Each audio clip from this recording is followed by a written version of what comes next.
Back to the only show more unpredictable than Manchester United's defence. It's the 11 o'clock waffle with me, Mak Forsyth. 1 week on from the Scottish referendum, we've witnessed the internet meltdown at Richard Jones' Beaver, Leicester smash 5 past United, and of course the return of Downton Abbey. You join the panellists and I as we go on to discuss the more important news stories, such as Dennis Waterman leaving New Tricks and a bloke from Colchester. If that doesn't tantalise you, then let's meet our first guest. In seat number 1 this week, our guest breaks the habit of a lifetime by returning for a second appearance of the series. Whilst not yet on Tinder, he remains young, single and ready to mingle. Lock up your daughters, it's Daniel Scholes. Hey, hello.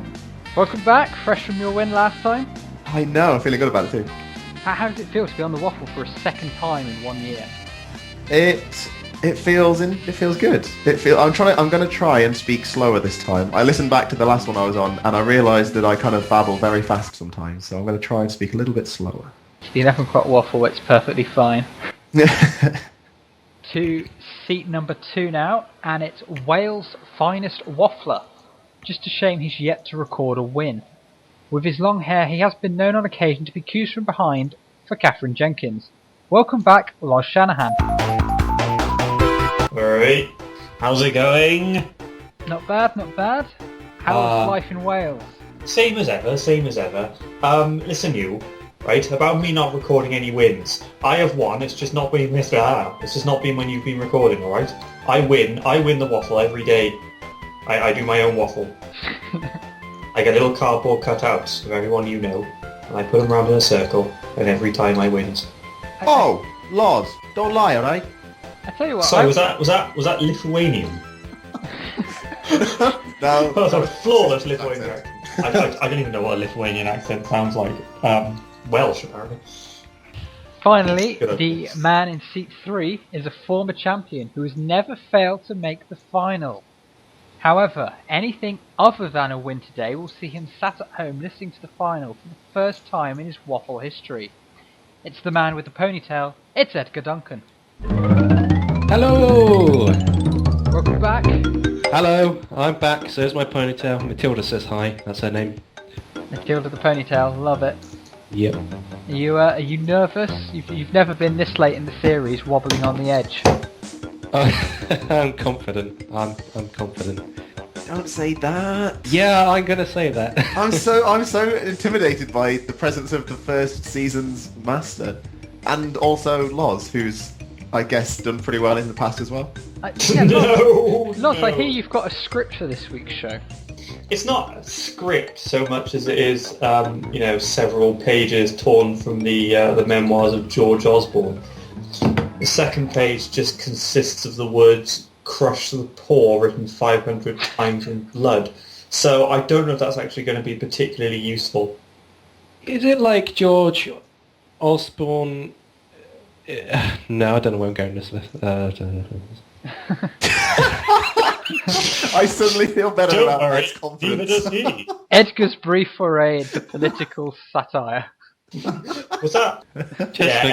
Ed's appearance on Mock the Week was truly something to remember. And now we go to Edgar Duncan's opinion on the Scottish referendum. It's a load of old Scottish people, isn't it? They're not all old. Yeah. No. I was terrified about the Scottish referendum. Like, really seriously worried, because I eat a lot of shortbread. And, import taxes. If they're a foreign country, Be involved in some kind of shortbread bootlegging, though. You can take trips across the border and bring back shortbread. Anything to declare, sir? No. I want to live in a world where people are smuggling shortbread back sewn into the lining of jackets. Next time you cross the Welsh border, Loz. It's quite easy crossing the Welsh border because I get on well with the gay mining communities. They're able to smuggle me these vast gay mining communities that apparently exist, and they're able to smuggle me out via the mining tunnels. Okay, we're ready to play. Let's get cracking. Question Innuendo. 1. Supermarket behemoth Tesco has suspended 4 executives after they misplaced £250 million in their announced profits. It's not just a case of misplacing the decimal point or one receipt, It's £250 million. But what other examples are there of financial incompetence? Loz? Tesco need to get a grip. I'm going to keep repeating this innuendo until someone gets it. Is this going to be a repeat of ramming speed? We're going to need hashtag get a grip. I'm never sure how close these things come to crossing the swear gate. You know, all the innuendo. I'm not sure how. What is the current rule on swearing in the waffle? Yeah, are we 12A or are we 18? I mean, if we're talking about getting a grip of your shaft jokes, then I think that we're probably pushing the boundaries a little bit. No, I have actually got a story of financial incompetence for you, coming back round via a circular route. This is actually another story about Tesco. This happened a few years ago now, but it's quite a good one. Basically, police were called to a branch of Tesco's in Greenock after there were reports of heavy congestion and rowdiness in the car park, as an unusually high level of people all tried to squeeze in at once. That's another one for your innuendo count. One Twitter user tweeted that there was a stampede and that tempers were high in the car park. Now, the reason for this is that Tesco at the time, this branch of Tesco had a deal on whereby you could buy 3 boxes of beer, so that's about 36 cans or 40 bottles, and save £11. Right? So far, so good. But some daft custard donor at Tesco's had entered the deal on Tesco systems as 3 boxes for £11, working out at around 30 pence a can. At the time, a woman named Rebecca McDougall tweeted, "I was casually chatting to my dad about the beer situation at Tesco. I mentioned 3 crates for £11 and he sprints to the car." Reports that he was actually later brought back from the shop in a wheelbarrow have yet to be confirmed. But the funny thing is only 1 year later, Tesco had a similar problem whereby their online shopping website offered the latest iPad model at the time, which was the iPad 3, which was £500. They were offering it for £50 due to a glitch, which caused their site to crash, as a lot of people tried to jump online and buy the iPad 3 for £500. This was back in the day before Apple products could be bent into a circular shape and slipped in your pocket. A bit less convenient. So that's Tesco's financial blunder for you. It's a strong start. Dan? My story pertains to a woman whose fictional name is Sally. We're using Sally to protect the identity of the bumbling buffoon who accidentally transferred £26,500 into a stranger's account. She'd set up a monthly transfer from her earnings account or HSBC account into a joint account with her husband, so that every month £1,000 would be sent from her account to their joint account. Except that when she was entering the information on her online banking, she accidentally typed in one incorrect digit in the account number. Ooh. So the account number was somebody else's, and it's someone's actual account. And she set this up in May 2010. Neither her or her husband realised that the money wasn't going into their joint account until October 2012. How much money do these people have? Well, the thing is, he earns a bit more than she does, and he sort of deals with all the bills as well. They went overdrawn on that account and sort of pulled back a bit because they thought, wow, we must be spending a lot more than we realise.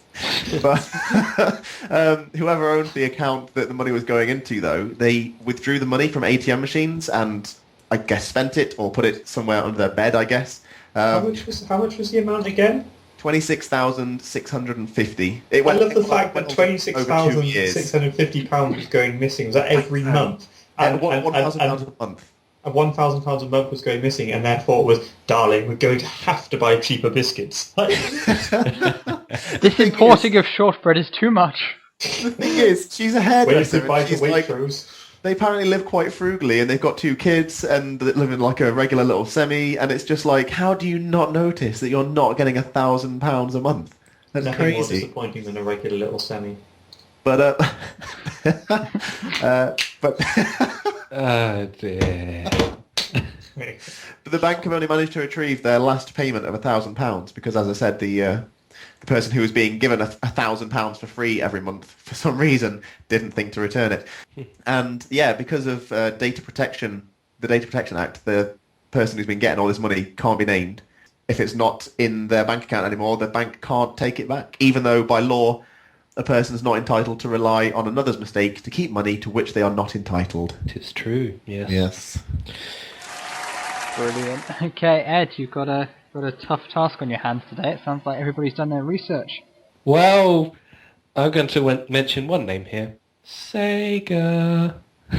Because Sega, yeah, okay. This isn't like quite recently. You're going back a few years now, but everyone knows who Sega are.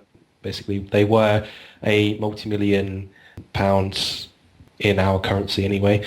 Game developer and publisher and creator of consoles. Back in the 1990s, they made a lot of ridiculous mistakes which really cost them. Following on from the Sega Mega Drive that they made, a brilliant console, they made a lot of sort of hardware additions to it, shall we say, instead of a new console, which cost them a lot of money. Starting with the Sega CD, which was basically an attachment for the Mega Drive so it could play CDs and games on CDs to make more complex games, basically, from there on out. Very expensive investment to have made that. Bombed. No one bought it. Of course they didn't. And then they decided, oh, I know, like we're going to the next level now. We're going to make the Sega 32X. Basically another addition for the Mega Drive so it can start playing 32-bit games instead of 16-bit games, because we were moving into that era by that point, which also bombed because they didn't release any games for it. So they spent all this money on pointless hardware when basically Nintendo and then the upcoming Sony for the PlayStation 1 at that point were like, well, we'll do something else. We'll do something a lot better whilst you do that. And so pretty much when the N64 and PlayStation 1 came, it just killed Sega in the water until about 98 when they did the Dreamcast. But then it was too little too late, I think. But so they spent loads of money on these little hardware additions and nothing on games from like the period of 94 to 98 almost, really. So we briefly had between the Sega 32X add-on for the Mega Drive and Dreamcast, there was also the Sega Saturn, wasn't there? Yes, the Sega Saturn came out in... That's barely worth mentioning because I think, about 5 people bought one. Like, they were just... Yeah. Exactly right, because they decided, oh no, with the new console generations coming out of the N64 and PlayStation, like, we got to get in on this real quick. And it was barely an update from all these pointless little hardware additions they did before. So if they would have actually held back on that, focused on games, and then released the Sega Saturn with all the 32-bit glory, they would have actually had a lot more success. But instead they wasted a lot of money and it cost them a lot. In fact, so much so that they about, I think, the period of 98 to 2003 or something, they lost, in 1 year alone, they lost £290 million on the stuff they did as a knock-on effect until then. So they had to totally rebrand themselves as a third-party developer for the people they actually were originally rivals to, which were Nintendo. Hence when they develop games instead of consoles because it cost them so much when of Sonic mistakes. Poor Sega, though. How do you console someone like that? It's I don't know. Oh, for God's sake! you almost slipped that one under there. It's a fascinating and interesting start to the show. We'll move on to question 2 now. Scotland voted no, which, whilst uniting the kingdom, divided the country. So while Scotland's voters tut and sigh at their no counterparts, what other results have you found it hard to agree with? Ed? Okay, so the recent Radio Times have done a Doctor Who poll on the best companion ever. So they've done it like in sort of these tournament brackets, but less violent, more running.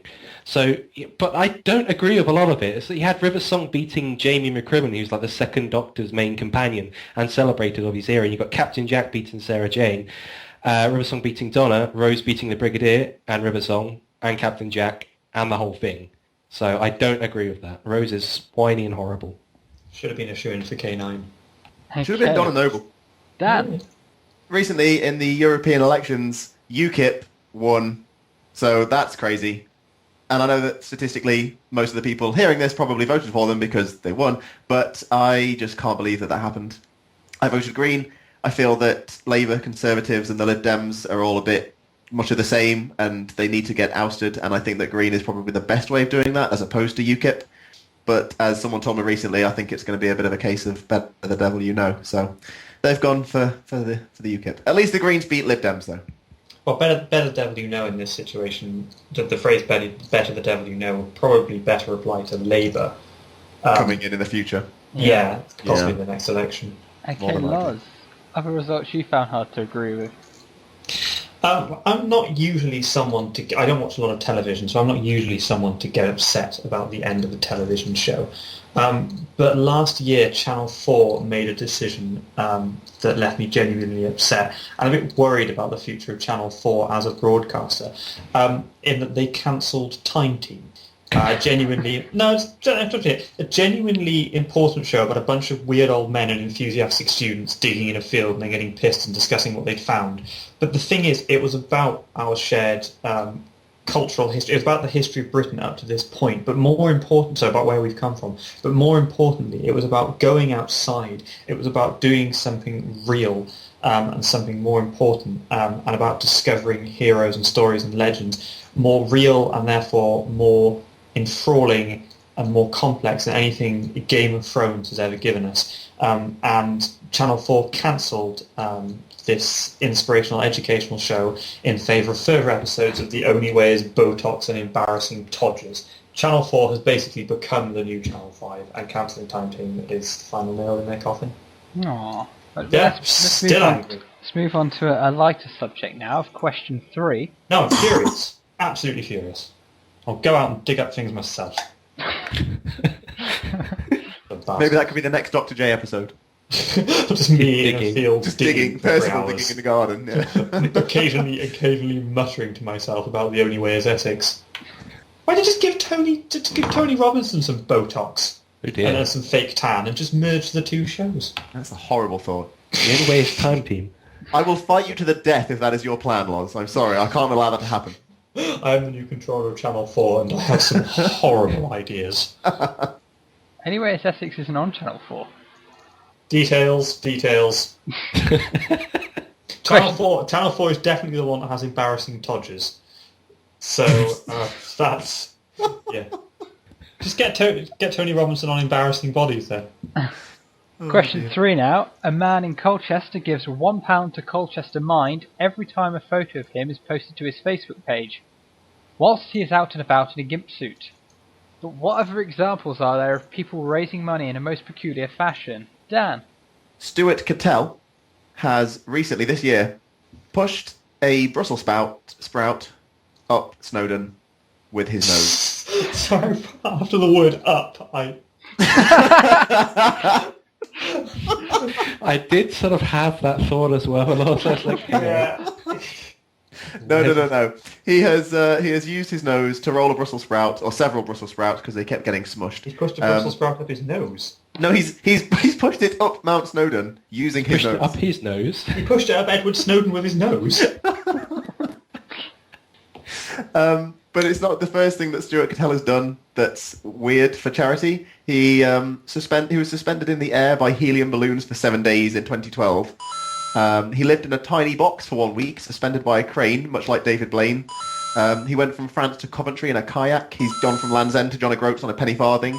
And basically, this guy has raised over £45,000 from Millen Cancer Support since like 2006, when he did the first London Marathon that he performed That's in. incredible, but France to Coventry. Coventry surely wasn't where he wanted to end up. I know, I think he lives there. Backwards. Okay, I'm going to go from Paris to Coventry.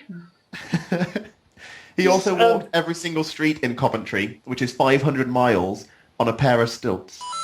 And did he walk 500 more? Is he the man who walked 1,000 miles to fall down? Off his stilts, yeah. Ah, brilliant. Edgar? Living in a box suspended from a crane is actually pretty good for student accommodation. Yeah. Assuming this guy's a student. Okay. So, yes, sorry, my answer. There are a group called the Naked Clowns. None of those are good words. They really are just that as well. So they decided to raise money for multiple sclerosis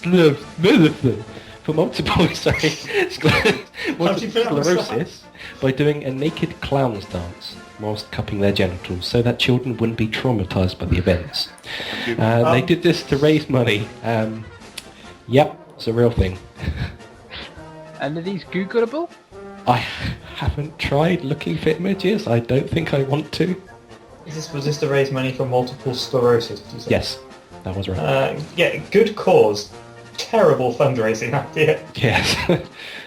Okay, and Loz, can you top naked clowns? No, so let's move on to question 4. Now, about 4 years ago, an Australian chap by the name of Nicholas Surf, if that's how you pronounce it, spent 3 weeks living in a shop window surrounded by 300 spiders in an effort to raise 50,000 Australian dollars for children's charity Variety. The spiders he was hanging out with in this shop window included the potentially dangerous species redback, bird-eating spiders, black house spiders, and the common huntsman. Now, he did originally start out with 400 spiders, but they started to eat each other. Oh dear. So the shop kindly agreed to, chuck in a few cockroaches to help keep the spiders happy. So I'm sure that made things a lot more comfortable for him. Some of the spiders, I've seen them, they're bigger than your hand. Well, they're bird-eating spiders, they're pretty massive. But he is actually used to this kind of madness, is Nicholas Earth, because he holds the Australian record. Apparently the Australians have a record for this, all of their own, for spending the longest time in a snake pit. Again, for charitable reasons. Anyone care to guess how long Nicholas Earth spent in a snake pit? He holds the Australian record. 56 hours. 5 months. 45 days. It's somewhere between the first two answers. It was actually 3 weeks Nicholas Earth spent in a pit of snakes. 3 weeks. Pretty incredible. And that brings us to the scores now. At the back on 10, it's Loz. Nah. And going toe-to-toe on 13 each, it's Edgar and Dan. How am I so far behind? We should point out at this stage of the show, we do have a Twitter page, the 11 O'Clock Waffle, as well as a Facebook page, the 11 O'Clock Waffle, and a YouTube page, surprisingly called the 11 O'Clock Waffle. Please subscribe to all of those. Question 4 now. The long-awaited Deadpool movie has apparently been given the green light because they've made the script suitable enough to earn a 12A certificate. Oh joy. So a film which needed to be adult is now opened up to kids. Films such as Taken 2 and Expendable 3 have already been ruined by this. So what films, which are rated 12A, would you like to see allowed to flourish as a full-on 15 or 18 certificate? Ed? Ghostbusters. Ghostbusters is actually a 12A over here, which I find crazy, really, when I think about it. I like you say over here, like Cannock's completely different to where the rest of us are. I meant the UK.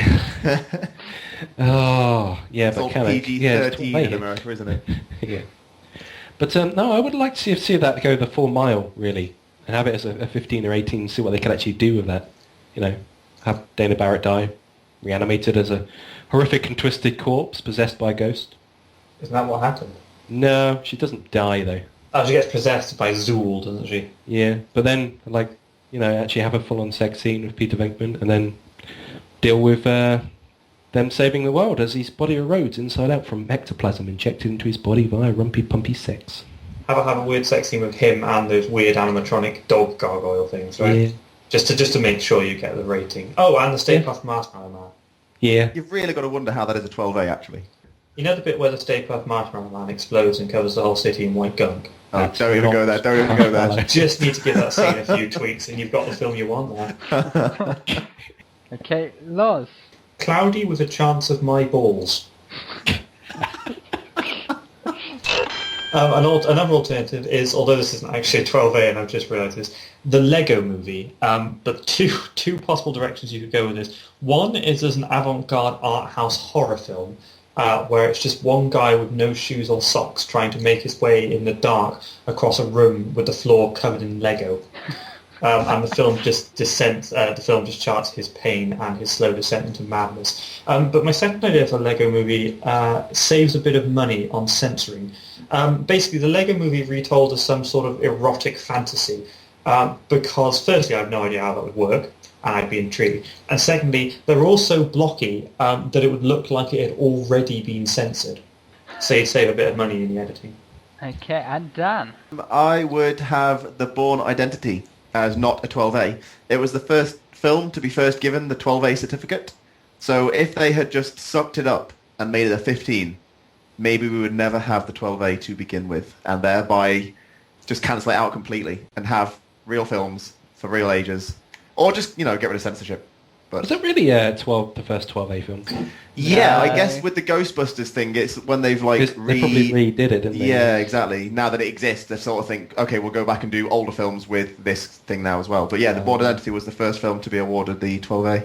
You can increase the rating of any 12A film just by adding naked into the title. The Naked Titanic.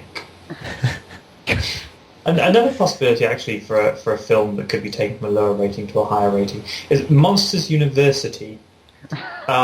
Instead of cute, cuddly monsters, take sort of historical monsters. So we have Vlad the Impaler, Attila the Hun, just all in one large space, just doing what they do best. Caligula, proper monsters. Just chuck them all in there. All the historical monsters. Basically everyone from the Red Dwarf episode Meltdown. There we go. Yeah, do that. And also chuck in there whoever it was who wrote Red Dwarf Back to Earth, because they're a monster in my book. Chuck in there as well. And they could write it. They could write it, and then you've got something seriously terrifying to watch. I think it should be historical monsters riding mythological monsters. So you should have like Genghis Khan on a dragon or Hitler on a basilisk, because that would be just double the monster. We can take it one step further by altering up the definition of riding. Naked monster on a monster. That's it. Yeah, that's what you want. That's what I now want to see Vlad the Impaler having full on sex with a basilisk. That's what I want from a film. I want to see a film. You can't turn me to stone. I'm already made of rock. Okay, let's move on from monsters now to question 5, whereby Fulham defender Brett Hangeland revealed that his manager Felix Magath tried to cure his thigh injury with a block of cheese soaked in alcohol. So give me other bizarre remedies that people have tried. Loz.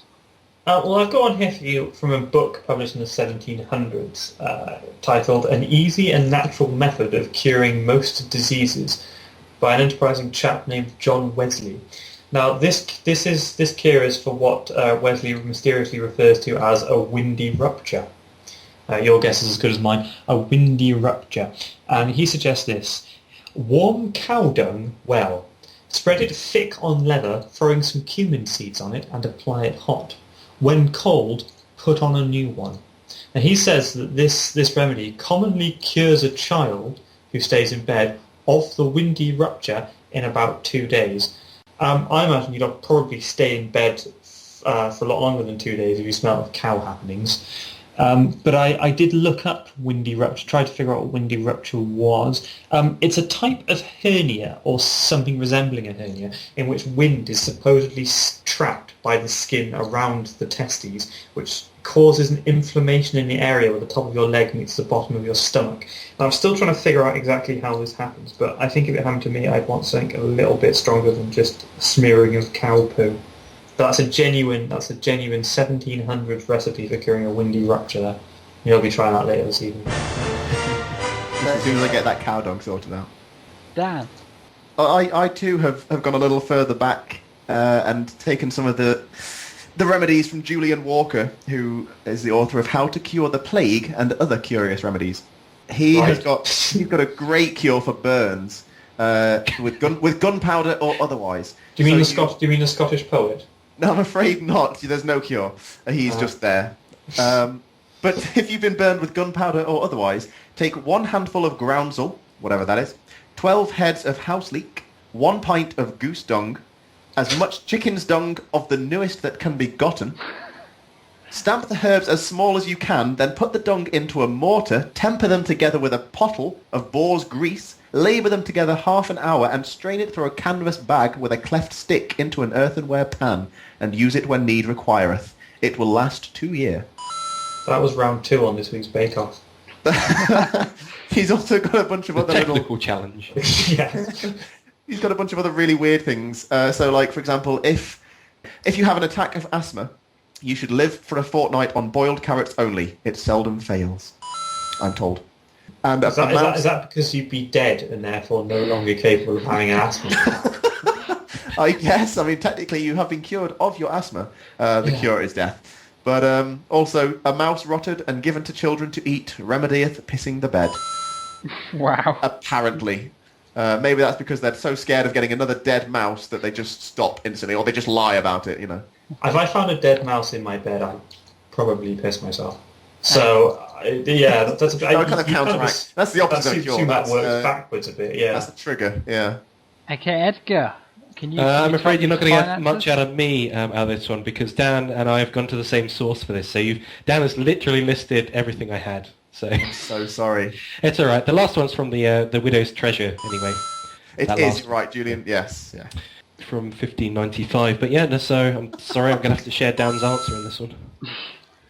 Okay, Dan employing the Chris Stanley method there of just listing everything you can find on the internet. Question 6 now. There was Dennis an old... Waterman is set to leave New Tricks, a show which I'm pretty confident nobody on the Waffle has ever watched. In a nutshell, it's a retirement show for elderly actors. A bit like the Tobacco Tea Company for Feckles people. Ooh. Ooh. Dan, I'm surprised you're not a member of there yet. I would be if I lived in Bristol, I think. Or in the southwest at all. And this is a one-namer, guys, so which elderly actor should replace him? Dan. I obviously have never seen New Tricks, as you quite rightly pointed out. Then they should replace him with Angela Lansbury, because she is fantastic. And as Jessica, I think she should back in as Jessica from Murder, She Wrote, because she's fucking brilliant. I'm so sorry, I just F-bombed. She's brilliant. But yeah, I was thinking at first it would just be like a character replacement. I didn't know if this Dennis Waterman guy had like passed on or something. But if that was the case, I would suggest Michael Gambon. But I think Angela Lansbury, because she's fantastic. Okay, Loz. Waterman guy. Show some respect. It's one of the Never even greatest heard actors of him. on British television. I had originally written down Alan Rickman. You are reopening the case, Inspector. But I realised that he's probably not old enough. But generally, Bernard Cribbins. Now, the reason for this is I have actually watched quite a lot of New Tricks back when they had the original cast. I remember the defensive vulnerability of Alan Armstrong's character, who I believe was called Brian, when Alan Armstrong was still a fantastic actor. And he played a character who hated his alcoholism and the fact that he drank, if I remember correctly, but he could only come to terms with his own view of himself when he was drunk. It was quite a moving performance, and I think without repeating the same character, some of Bernard Cribbins' capability would be able to bring a character with a similar amount of depth and pathos to him. Because I'm familiar, like a lot of people, mostly with Bernard Cribbins through his playing of the character of Wilf in Doctor Who, who was a character originally sort of almost played somewhat for comic effect, but Bernard Cribbins took that character and he made you genuinely care about him, and as an actor he made the audience, he didn't have a lot of screen time in which to do it, but he made the audience build an emotional connection with all failing here Angela Lansbury. Woo! Just Nick, your answer there. He gets a point, I get a point. There you go. still dance. No. I wasn't aware it had to be a particularly old actor, so my actual choice was funny enough, Christopher Eccleston was my choice. I know this sounds like a weird thing, but I feel like Chris has this depth to him of the same amount of seriousness as he does have. It's funny enough, that was actually brought up a minute ago as well, the vulnerability of the character. And I think Chris would have that perfect sort of replacement going to take over Dennis Waterman's character in New Tricks. So I think if anyone can pull off the job, he can. And he's getting on a bit anyway, I suppose, when I think about it. So he's kind of heading down that direction where he's sort of old but not too old, I suppose. I reckon he could play that character with a shady background as well. I think he's the one for the job. Provided the character has a northern accent. Providing the character has a northern accent. Right. You know those bits where at the start of the round, every single time when I say, okay, this got to be quick, one name, why does everyone do an essay? Points off, people, points off. What? I gave Your one answer name. was too interesting, Ed.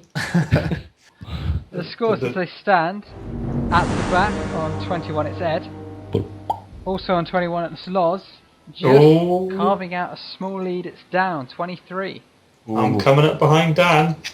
Question 7 now. A tomb dating back to the time of Alexander the Great has been uncovered in Greece. It's not often that we get to have an original question on the show, so let's hark back to those days of wonder and mystery and discuss other great tomb discoveries. Edgar. I actually found this one really difficult. So I'm going to have to go with something that's magical in a different way. Most tombs in Tomb Raider. In 1996 version. From the snowy caves and the Palace Midas and even the Great Pyramid in that game. What more sense of awe could you get when you run into a tomb only to find a bear maul you and you have to pull out a pair of pistols to kill them? I think most tombs in that. Takes me back to my childhood days. I like how that game showed the human side of the protagonist, because who, after a long day raiding ancient tombs, doesn't go home and lock their butler in the freezer? You could actually do that in that game. I think you could also push them into the fire as well. Loz, what's your answer? Well, I was going to mention the aristocratic British woman who led an exhibition to a series of oddly blocky tombs in the early 90s, but Ed beat me to it. But there is a tomb at Castor Hill in Amiopolis, Greece, which is guarded by two female statues carrying baskets. And these statues have only recently been unearthed. And the tomb they are guarding is said to be the largest ever discovered, built in the era of... Oh, how have I done this? I'm talking about the tomb of Alexander the Great here. So this has got to be the worst. I double back. Well, I'll finish my answer and I'll get nothing for it. So this tomb is said to be the largest ever discovered, built in the era of Alexander the Great, the legendary king of Macedon. Now, no one actually knows. I would point out, by the way, that the tomb was discovered a while ago, but the statues have only recently been unearthed. So there you go. My answer is mostly focused on the statues. Now, no one knows who was buried in the tomb, but the female figures are believed to represent those who took part in orgies and sacred rites at this tomb. The baskets they carried being filled with snakes to scare off anyone before they went about their business. Now, these statues supposedly represent both revelers keen on the mythical Greek poet Orpheus and the priestesses of Dionysus, the priestesses known as Clodones. Dionysus was the Greek god of fertility and wine, which I think is a phrase that sounds great on business cards. I want business cards that just read, I am the god of parties and sex. But with these statues here, it's speculated that Alexander the Great's mother, Olympia the Sort of OK, could be buried there because she herself consorted with these priestesses, the Clodones, which these figures are supposed to represent. So it could be Alexander the Great's mother herself. And I'm now going to call her Olympia the Sort of OK. That is her name now forever. It's a whole new approach to answering the questions. Well, we'll just answer what's in the question itself. That'll do. A whole new approach on the Waffle to answering the question, that you answer the question. Okay, Dan. I've got a couple of short stories regarding tombs that I discovered that are not... Personally, I didn't go out and discover the tombs. I discovered the stories about the tombs. They're both in America. The first one is about Jonathan Reed and his wife Mary. Mary passed on, and Jonathan was completely distraught and couldn't live without her, and actually believed that she wasn't really dead, but that the warmth had left her, and that if he kept her warm, then he could continue to, talk to her and live by her remains as they were put into this vault. So he lived in her mausoleum for about 10 years while she slept peacefully in a metallic casket. And in the first year alone, 7,000 people stopped by to visit him. He'd put in a clock, flowers, photographs, paintings on the wall. He had a deck of playing cards. And he also had an empty casket for himself for the future. And yeah, he lived there with a parrot for over 10 years. What was the parrot's name? Thing I've ever heard. I don't know the parrot's name, but hopefully it wasn't Mary, because that would be a little bit creepy. Hogan. Hogan the parrot. And the other one is just a very short little snippet on the end of this as well. Lily Edith Gray's grave in Ontario, Canada, has many folks wondering what happened to the poor soul and what exactly was the beast. I've got a picture of the gravestone. It reads, Lily E. Gray, June 1881 to November 1958. Victim of the Beast, 666. Apparently, it might have been commissioned by her husband, who was a little bit troubled at the time. But actually, we don't know what that's all about. Maybe she stopped the coming apocalypse. Who can say? It was a very large cat. The Beast 666. That's how big it was in inches. It was a big cat. It was a big cat. 66-inch cat. Okay, question 8 now. I'm moving on from the number of the beast. Matt Smith is to star in Pride and Prejudice and Zombies. But what other literary novels would you like to see zombies added to? And could we try and make this one a one-booker, please? Dan? Bleak House. It's 1,000 pages of nothing. It needs something adding to it, and I think that thing is zombies. Loz? Brain of Thrones, the Game of Thrones series, but about zombies. And the reason for this is, I think you could have a lot of fun with the characters. So, you know Ned Stark's fate from the beginning, because he's being renamed to Ned Snack, and him and the Snack family live in Winterfell because it's like a giant freezer. You've got Prince Scoffrey, so called, because he scoffs all the brains. Peter Baelish is now Pretty Delish, and Hodor is, of course, hors d'oeuvre. Okay. That is the Brain of Thrones series. Ed? It's got to be Tolstoy's War and Peace, because it needs something. And why can't that something be zombies?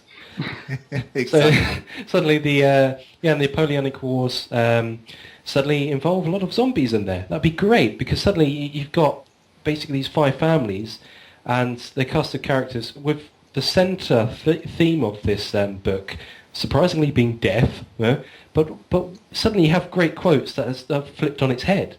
And you've got things like Pierre was right when he said that one must believe in the possibility of happiness in order to be happy. And now I believe in it. Let the dead bury the dead, but while I'm alive, I must live and be happy. But what if the dead can't die? What if they're zombies? What if everyone they know and love becomes zombies? That's what that book needs. Okay, and that brings us now to the final round, where our guests will have to present a news headline followed by a summary of the story. The story can either be true and something from the past week's news, or purely fictional. The other guests will then have to decide on the truth of the story. Dan, you are currently in the lead. What would you like the running order to be? I would like it to be Loz, me, Ed.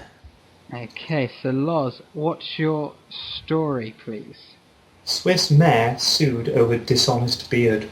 This is the story of the town of St. Gallen in Switzerland. Their mayor is Thomas Scheitlin, or Scheitlin, however you pronounce that. He had a full beard during his landslide success mayoral campaign. And in the week he assumed office, he shaved off his beard. One 86-year-old St. Gallen resident by the name of Anna Gambetta is now attempting to sue him, saying voters had been deceived by the beard he had before, making him appear more honest than he now looks. His main political opponent, Jan Bizet, at the time of writing, still has a full beard. Okay. Bonkers. Dan. Jasmine Tridevil has surgery to add third breast, Total Recall style. This woman, a massage therapist, has undergone plastic surgery because she wanted a third breast. And not because she thinks it'll, bring all the lads in, but actually because she wants to be more unattractive. I think she thinks that by looking a little bit different, maybe she'll get less attention. And apparently she spent £20,000 on it, and she's also got a nipple on it. Okay, and Ed. Man marks and Spencers his territory. So, a man forgot the first rule of potty training when he decided to take a wee right in the middle of a Marks and Spencer's store. The mystery man casually walked into M&S in Plymouth and wandered around for a few minutes before making a beeline for the scarf rack and relieving himself, causing £280 worth of damage. Unfortunately for the man, he was caught on CCTV. Poor scars. Okay, it's a very mad round there. It usually is. It's my favourite round. Dan, what are those you feelings, true or false? I feel that the Marks and Spencers one is true. And I also just want the dishonest beard thing to be true, so true for both of them. Okay, Ed? I really want the beard to be true. So I'm going to say true for that, and I'm going to say true for that too.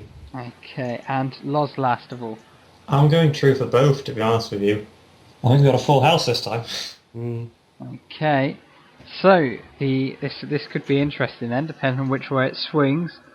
Loz, Swiss mayor sued over dishonest beard. True or false? The mayor of St. Gallen in Switzerland is indeed named Thomas Shetland, but he is not being sued for removing his beard. Oh well. So that is false. Okay, and that's 3 very big points to Loz there. You crushed my dreams, Loz. Okay. I'll grow a beard and shave it off if you like. Will that help? But you're so honest.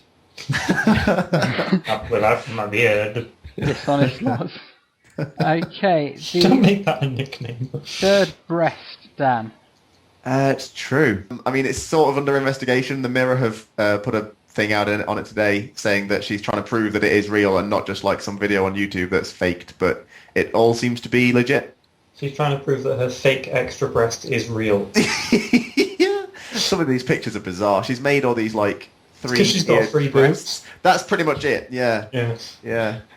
Okay, and last of all, the man in the Marks and Spencer store who relieved himself on a scarf rack. Edgar? It's true. Yeah, let me that for a second. So the points are shared there, which brings us now to the final scores. Ooh, drum roll. Will one of our guests be making the final? Let's find out. On 31, it's Edgar Duncan. Oh. Oh God. Narrowly ahead on 32 points, it's Dan. No. But with a fantastic 36 points for being dishonest bearded Loz, it's Loz. The beard. Well, last week Richard's beaver saved him. This week your beard saved you, Loz. I want Chariots of Fire playing now. Is that even Chariots of Fire? I don't know. Bread of Heaven. Let's have Bread of Heaven. Bread. How about just the Hoves music? Yeah, I'll walk slowly up a hill carrying a loaf of bread. So how does this work now with the final? I guess what happens? Yeah.